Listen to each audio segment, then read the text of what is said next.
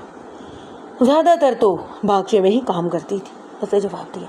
کبھی کبھی گھر میں بھی اسے کسی کام پر لگا دیا جاتا تھا۔ اس کا چل چلن کیسا تھا؟ اچھا نہیں تھا۔ تم نے کس طرح جانا کہ اچھا نہیں تھا؟ میں نے کہا، جس کسی کے ساتھ اس کا دوستانہ تھا اس کا نام لو۔ میں کسی کا نام نہیں لے سکتا، اس نے پریشان ہو کر کہا۔ وہ کچھ ایسی ہی تھی۔ میں پوچھتا ہوں کہ یہ تم کس طرح کہہ رہے ہو کہ اس کا چال چلن اچھا نہیں تھا؟ میں نے کہا، کیا تم نے اسے آزمایا تھا؟ نہ جی نہ، اس نے جواب دیا۔ ہم ان لوگوں کے منہ نہیں لگتے۔ سنو میرے دوست، میں نے اس کی آنکھوں میں آنکھیں ڈال کر کہا، تمہارا اگر یہ خیال ہے کہ مرنے والی غریب مزارہ کی بیوی تھی اور میں اس تفتیش میں کوئی دلچسپی نہیں لوں گا تو یہ خیال اپنے دل سے نکال دو۔ میری نظر میں مقتولہ انسان کی بچی تھی اور میں قاتل کو پکڑ کر دم لوں گا۔ مجھے پریشان کرو گے تو ساری عمر پچھتاتے رہو گے، ہو سکتا ہے کہ پچھتانے کے لیے زندہ بھی نہ رہ سکو۔ اگر اسے تم نے مارا ہے یا مروا دیا ہے تو میرے کان میں یہ بات کہہ دو، یہ تمہارا کام ہے، میں تمہاری مدد کروں گا، اور اگر میں نے تفتیش کر کے پکڑا تو پھر اپنا انجام سوچ لو۔ اس نے انکار کیا، قسمیں کھانے لگا۔ اس کے ساتھ تمہارے تعلقات قابل اعتراض تھے؟ میں نے کہا، یہ بالکل غلط بات ہے۔ اس نے جواب دیا، یہ نہ کہو کہ یہ بالکل غلط ہے، یوں کہو کہ وہ ابھی تمہارے جال میں نہیں آئی تھی۔ میں نے کہا، تم اسے فالتو پیسے دیتے تھے، وہ اپنے خاوند کے لیے دوائی لاتی۔ میں نے اپنے قیافے کے مطابق کہا، وہ جہاں کام کرتی تھی وہاں تم اس کے گرد منڈلاتے رہتے، تم اسے گھر کے کام پر بھی لگاتے، مگر بیوی کی موجودگی میں تم اپنی خواہش پوری نہیں کر سکتے تھے۔ وہ خاموشی سے سنتا رہا، اس کے چہرے کا رنگ بدل رہا تھا۔ تم نے محسوس کیا کہ وہ تمہیں انگلیوں پر نچا رہی ہے اور تمہارے پیسے بھی کھا رہی ہے، تم نے اسے قتل کروا دیا۔ اس نے پھر تڑپ کر قسم کھا کر کہا کہ قتل کا اس کے ساتھ کوئی تعلق نہیں۔ میری مزید جرح کے بعد اس نے تسلیم کر لیا کہ ہاں، مقتولہ پر اس کی نظر تھی اور اسی نظر سے وہ اسے پیسے بھی دیتا تھا۔ میں نے اس پر اور زیادہ دباؤ ڈالا، سوال اور در سوال کے چکر دیے، تو اس نے بتایا کہ وہ مقتولہ کے ساتھ چھیڑ چھاڑ کرتا رہتا اور مقتولہ اسے وعدوں پر ڈالتی رہتی اور بار بار کہتی کہ اسے اپنے خاوند کے علاج کے لیے پیسوں کی ضرورت ہے، وہ اسے دیتا رہتا۔ اس کا مطلب یہ ہوا کہ اپنے خاوند کی صحت کے متعلق وہ پریشان رہتی تھی۔ میں نے کہا، محبت کہیں داروغہ جی۔ اس نے کہا، میں نے ایک روز اسے کہا کہ کیوں اس آدمی پر پیسہ تباہ کر رہی ہو، آدھا مر چکا ہے، مرنے دو اسے، تمہیں تو ایک سے ایک اچھا خاوند مل جائے گا۔ اس نے کانوں پر ہاتھ رکھ کر کہا، نہ ٹھاکر جی نہ، ایسی بات منہ سے نہ نکالیں، میں خاوند کو اپنی زندگی دینے کو تیار ہوں۔ ان لوگوں کی عورتوں کی کوئی عزت نہیں ہوتی، نہ ان کو اخلاق ہوتا ہے، ہم جسے اشارہ کر دیں وہ ہمارے قدموں میں بیٹھ جاتی ہے۔ لیکن یہ عورت معلوم نہیں کس مٹی کی بنی ہوئی تھی، اپنے خاوند کو پوچھتی تھی، بعض اوقات رو رو کر مجھ سے پیسے لیتی تھی۔ مختصر طور پر یہ کہ ٹھاکر کی باتوں سے میں اس نتیجے پر پہنچا کہ مقتولہ کوئی ایسی آوارہ نہیں تھی جیسا کہ اس کلاس کی عورتوں کو سمجھا جاتا تھا، اور یہ بھی کہ یہ اپنے خاوند کے ساتھ اسے بہت زیادہ محبت تھی اور وہ اس کے علاج کے لیے پریشان رہتی۔ چھوٹے ٹھاکر کو میں نے مزید کلیدہ تو اس نے مزاروں میں سے ایک آدمی کا نام لیا اور کہا کہ اس آدمی کے ساتھ مقتولہ کے گہرے مراسم تھے، اور میں یقین کے ساتھ کہہ سکتا ہوں کہ اس کے ساتھ مقتولہ کا غلط قسم کا دوستانہ بھی تھا، اور میں یہ بھی کہہ سکتا ہوں کہ مقتولہ نے اس آدمی کو دھوکہ دیا ہوگا۔ یہ آدمی بدماش ہے، جرم کرنے سے نہیں ڈرتا۔ اس نے مقتولہ کو قتل کر کے لاش یہیں پھینک دی ہوگی، اور یہ بھی ہو سکتا ہے کہ اس بدماش نے مقتولہ سے کہا ہو کہ وہ خاوند کو مرنے دے اور اس کے ساتھ شادی کر لے، یا پھر اس کے ساتھ بھاگ چلے۔ مقتولہ کشش والی عورت تھی، چالاک بھی تھی اور دلیر بھی، اور اس میں خوبی یہ بھی تھی کہ ہنسمکھ بھی تھی۔ کبھی کبھی خاوند کے لیے روتی بھی تھی، ورنہ وہ تو ایسی تھی کہ روتوں کو ہنسا دیتی۔ تم نے ایسا بدماش مزارہ کیوں رکھا ہوا ہے؟ میں نے پوچھا۔ اپنی ضرورت کے تحت، اس نے جواب دیا۔ اتنے سارے مزاروں اور نوکروں کو تو ہم نہیں سنبھال سکتے۔ ایک دو بدماش ہوں تو انہیں اونچی بات نہیں کرنے دیتے۔ یوں سمجھے کہ ہم نے ان بدماشوں کو پال رکھا ہے۔ یہ شخص جوان ہے اور ابھی تک اس نے شادی نہیں کی، کوئی کام نہیں کرتا، لیکن اجرت سب سے زیادہ لیتا ہے۔ میں نے ٹھاکر کو فارغ کیا، لیکن ابھی تو یہ تفتیش کا ابتدائی مرحلہ تھا۔ میں بھی ہر ایک تفتیش کا ذائقہ چکھ رہا تھا۔ میں نے اس بدماش مزارے سے پہلے مقتولہ کی ہمذات سہیلی کی تلاش کو ضروری جانا، اور تو سے پوچھا تو 2 جوان لڑکیاں سامنے آ گئیں۔ وہ واقعی میں ہی اس کی ہمراز تھیں۔ بہت سے سوالوں اور جوابوں سے میں نے یہ معلومات حاصل کی کہ مقتولہ ہوشیار تھی۔ اپنے خاوند کی صحت کے لیے وہ بہت پریشان رہتی، کہتی تھی کہ وہ اسے تندرست کر کے ہی دم لے گی۔ چھوٹے ٹھاکر کے متعلق اکثر ان 2 سہیلیوں کو بتاتی رہتی کہ اسے پھانسنے کی کوشش میں لگا رہتا تھا، اور مقتولہ اسے انگلیوں پر نچاتی رہتی، اس سے پیسے لے لیتی۔ چھوٹے ٹھاکر کے متعلق اس نے بتایا کہ بدھو سا آدمی ہے، اس کی بیوی میں کوئی کشش نہیں، وہ مزاروں اور نوکروں کی بہو بیٹیوں کے پیچھے پھرتا ہے۔ مقتولہ چونکہ سب سے زیادہ خوبصورت عورت تھی، اس لیے اس کی توجہ اسی پر اب مرکوز تھی۔ ان لڑکیوں نے بدماش مزارے کا بھی ذکر کیا اور بتایا کہ مقتولہ اس آدمی کی تعریف کیا کرتی، اور وہ مقتولہ میں بہت دلچسپی بھی لیتا تھا۔ مقتولہ نے انہیں کبھی بتایا نہیں تھا کہ اس کے ساتھ اس کے تعلقات کس طرح کے ہیں، پر ان لڑکیوں کو شک تھا کہ معاملہ گڑبڑ ہے۔ کیا یہ ممکن ہے کہ مقتولہ نے اس آدمی کے ساتھ دھوکہ کر کے کسی اور کے ساتھ دوستی لگا لی ہو اور اس آدمی نے مقتولہ کو قتل کر دیا ہو؟ میں نے پوچھا۔ ان لڑکیوں نے بتایا کہ یہ آدمی ٹھاکر کا پالا ہوا بدماش ہے، وہ قتل کر سکتا ہے، لیکن مقتولہ نے کسی اور کے ساتھ دوستی نہیں لگائی۔ لڑکی نے کہا وہ مقتولہ شہر بھی جاتی تھی، حکیم سے دوائی بھی لینے جاتی، وہاں ہی اس کا کہیں دل لگ گیا ہوگا جو اس نے ہمیں نہیں بتایا۔ میں نے اور کچھ اخذ نہیں کیا۔ میں نے یہ سوچا کہ مقتولہ کی طرح کوئی خوبصورت بیوی مجبور اور محتاج ہو جائے تو اسے مدد دینے والے بہت ہوتے ہیں، لیکن اس سے ہر کوئی مدد کی قیمت بھی وصول کرتا ہے، مجبوری سے فائدہ اٹھا کر اسے کھلونا بنانے کی کوشش کرتا ہے۔ میں اس نتیجے پر پہنچا کہ مقتولہ کی غربت، خاوند کی بیماری اور اس کی شکل و صورت اس کی کمزوری بن گئی۔ سب یہی سمجھتے تھے کہ غریب کی تو عزت ہی نہیں ہوتی۔ یہ عورت اسی چکر میں کسی کے ہاتھوں قتل ہو گئی، اور لاش اسی لیے ٹھاکر کے باغچے میں پھینکی گئی کہ قتل کا شبہ ٹھاکر یا مزاروں پر ہو۔ قاتل نے یہ نہیں سوچا کہ خون کی غیر موجودگی راز فاش کر دے گی۔ یہ سب کچھ سوچنے کے باوجود میں نے ٹھاکر اور اس کے بیٹے کو مشتبہ کی فہرست میں رکھا۔ میرے پاس ابھی بہت وقت تھا۔ میں نے رات تک وہیں پوچھ تاچھ کرنے کا ارادہ کر لیا۔ کھوجی ابھی واپس نہیں آیا تھا۔ مجھے امید تھی کہ وہ کہیں نہ کہیں سے کھرا جان نکالے گا۔ اس سے میرا یہ کام آسان بھی ہو سکتا تھا اور مشکل بھی۔ اگر مقتولہ باغچے سے دور میل قتل ہوئی ہے تو مشتبہ افراد میں تبدیلی اور اضافہ لازمی تھا۔ میں نے بدماش مزارے کو بلایا۔ وہ ہٹا کٹا نوجوان تھا۔ میں نے اسے غور سے دیکھا۔ جسم کے لحاظ سے وہ پلا ہوا سانڈ الگ تھا۔ اس کا چہرہ بتاتا تھا کہ یہ مزارہ ان پڑھ ہو سکتا ہے، پر احمق نہیں، چالاک بھی ہے۔ اس نے میرے ساتھ ہاتھ ملایا اور وہ مداریوں کی طرح جھکا نہیں۔ اس کے انداز میں غلامی نہیں تھی جو ان لوگوں میں کوٹ کوٹ کر بھری ہوتی ہے۔ میں جان گیا کہ اس آدمی کے ساتھ مجھے ہوشیار ہو کر ہی بات کرنی پڑی۔ مقتولہ کا چال چلن کیسا تھا؟ میں نے اسے پوچھا۔ اچھا تھا، اسے جواب دیا۔ میں تم سے یہی امید رکھوں گا کہ تم جھوٹ نہیں بولو گے۔ میں نے کہا، ایک عورت قتل ہو گئی ہے، مجھے قاتل کو پکڑنا ہے۔ تمہاری مدد کے بغیر میں کامیاب نہیں ہو سکتا۔ آپ کو شاید یہ جھوٹ لگے، میں نے مقتولہ کا چال چلن اچھا ہی بتایا ہے۔ اس نے کہا، اب بھی ان ٹھاکروں اور ساہوکاروں اور پنڈتوں کی طرح یہی کہتے ہوں گے کہ ہم جیسے لوگوں کا چال چلن ہوتا ہی کوئی نہیں، ہم مزدور اور محتاج ہیں، آپ ہمارے منہ پر ہر طرح کی کالک مل سکتے ہیں۔ آدمی عقل والا معلوم ہوتا تھا، اس کے بولنے کے انداز میں جان تھی۔ میں نے اسے ٹوکا نہیں۔ وہ کہہ رہا تھا کہ جس عورت کے خاوند کو بیماری نے معذور کر دیا۔ عورت کو اس خاوند سے اتنی محبت تھی کہ اس کے لیے اپنا خون بھی قربان کرتی پھرے۔ وہ ہر اس آدمی کی جورو بن جاتی ہے جس کے آگے 2-4 پیسوں کے لیے ہاتھ پھیلاتی ہے۔ اگر عورت ٹھاکر کی مزدور یا مزارع ہو تو اس کی عزت کو بلا خوف و خرید لیا جاتا ہے۔ یہ عورت بھی ایسی ہی مجبور تھی، خاوند کے علاج کے لیے بھیک مانگتی پھرتی تھی۔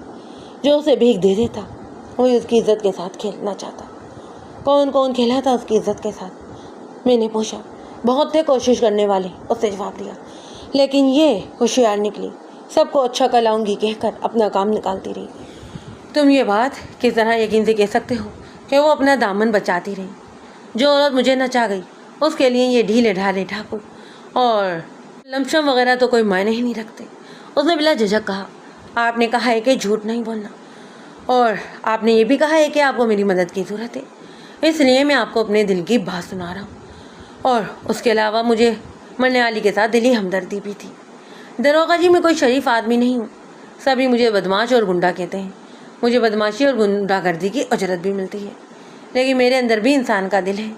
اس عورت کو میں بری نیت سے دیکھتا تھا، لیکن میرا خیال تھا کہ اپنے بیمار خاوند سے یہ تنگ آ گئی ہوگی اور مجھ جیسے آدمی کے ساتھ فوراً دوستی کر لے گی۔ اس نے مجھے دوستی کا دھوکہ دیا اور کہا کہ وہ میرے ساتھ گھر سے بھی بھاگ چلے گی۔ اس نے مجھ سے پیسے مانگے، میں نے دے دیے۔ اس نے مجھے 3-4 بار ٹالا تو میں سمجھ گیا جھوٹے وعدے کر رہی ہے۔ میں نے ایک شام اسے پکڑ لیا، ہم جھونپڑے سے کچھ دور تھے، میں اس کے راستے میں کھڑا تھا۔ میں نے اسے کہا کہ خاوند کا علاج چھوڑ دو، یہ اپنی موت مر جائے گا، اور اگر پسند کرو تو میں تمہیں کچھ لا دیتا ہوں، دوائی کے بہانے اسے کھلاتا ہوں، کسی کو کچھ پتہ نہیں چلے گا۔ میں فوراً اس کی ارتی اٹھوا کر جلوانے کا انتظام کر دوں گا۔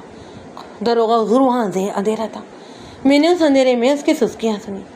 تھوڑی دیر بعد اس نے کہا کہ چھوٹا ٹھاکر مجھے پیسے دیتا ہے، وہ بھی میرے ساتھ ایسی باتیں کرتا ہے جیسی تم کر رہے ہو۔ مجھے تو یہ امید تھی کہ تم میری حفاظت اس سے بھی زیادہ کرو گے جتنی ٹھاکر نے کی ہے، لیکن تم تو اجرت کے بھوکے ہو۔ میں تمہاری ہی ذات برادری کی بیٹی ہوں، تم میں غیرت ہوتی تو اپنی ذات کی بیٹی کا خیال کر لیتے۔ تم مرد نہیں ہو، جو مردانگی تم میں ہونی چاہیے تھی وہ مجھ میں ہے۔ میں اس کے ساتھ گھر سے بھاگ کر آئی تھی، وہ بیمار ہو گیا ہے، پر اسے چھوڑ کر نہیں بھاگوں گی۔ تم نے مجھے جو پیسے دیے ہیں وہ میں واپس کر دوں گی، تم بے غیرت ہو۔ دروغہ صاحب، اس نے میرا خون گرما دیا۔ مجھے معلوم نہیں تھا کہ چھوٹا ٹھاکر بھی اسے میری طرح پھانسنے کی کوشش کر رہا ہے۔ میں نے اس عورت کے سر پر ہاتھ رکھا اور کہا کہ آج سے مجھے اپنا بھائی سمجھو۔ بہت روئی وہ۔ میں نے دوسرے ہی دن چھوٹے ٹھاکر سے کہا کہ میں مزاروں وغیرہ کو دبائے رکھنے کے لیے بدماشی اور ظلم کرتا ہوں، لیکن یہ سن لو کہ میں اپنی کسی عورت کے ساتھ بدماشی نہیں کرنے دوں گا۔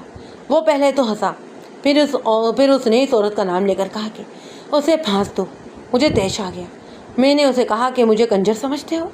اس عورت کے متعلق میں تمہیں کہہ رہا ہوں کہ اس پر بری نظر نہ رکھنا۔ وہ مجھ پر روب گھاٹنے لگا۔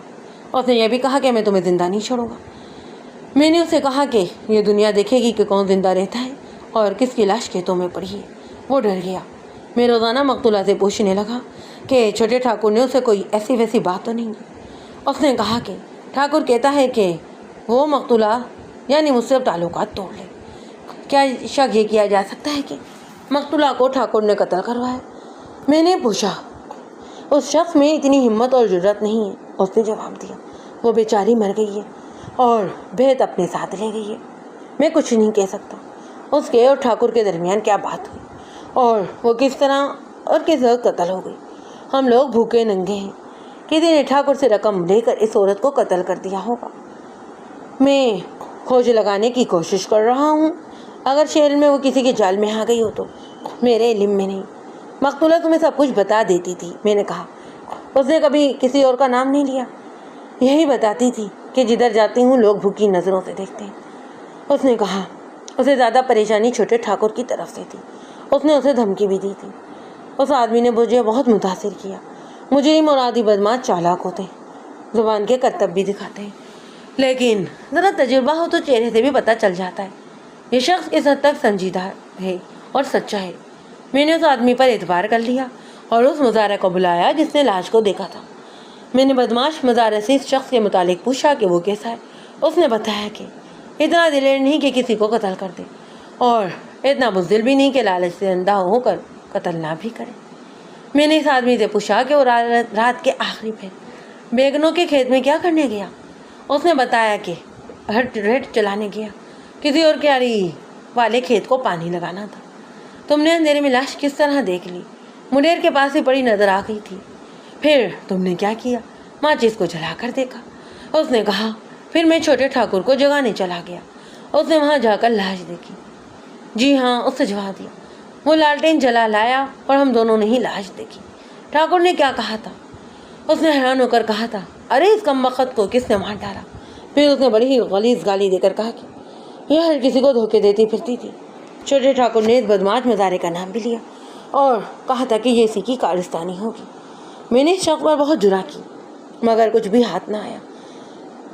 اسے بھی میں نے مشتبہ کی فہرست میں شامل کر لیا۔ ضروری نہیں کہ پہلے ہی پوچھ گچھ میں مجھے سراغ مل جاتا۔ اس مزارے کے گھر سے کلہاڑی بھی برآمد ہوئی۔ میں نے اسے اپنے ہیڈ کانسٹیبل کے ساتھ یہ کہہ کر بھیج دیا کہ اس کی جوتی لے کر آ جائے۔